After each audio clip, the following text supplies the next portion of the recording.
We're starting to make a whole lot of keyframes on our timeline, and our animation is beginning to really kind of flush out.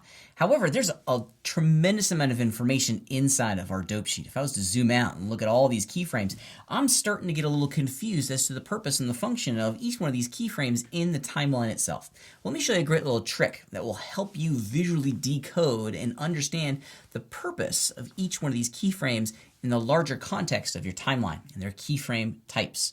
Let me show you. They're pretty neat. It's a way of color coding all of your keyframes to kind of visually break apart and communicate to you the function of these keyframes. Now I'm on frame 14, and as you can see on frame 14, this is an impact pose, and I want to be able to visually see in my timeline where all the impact poses are. And luckily for us, it's really easy to do that. With the keyframe selected, we can go into the key pull-down menu. Or on my screen it's going up, but it may go down on your screen. And then what we want is this keyframe type.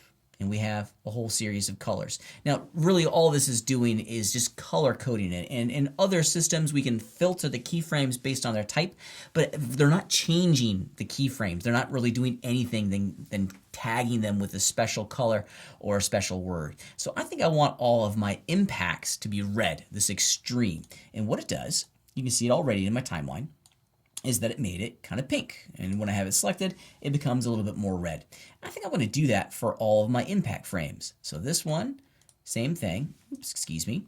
Go to key, keyframe type, and do extreme. Here's a great little keyboard shortcut.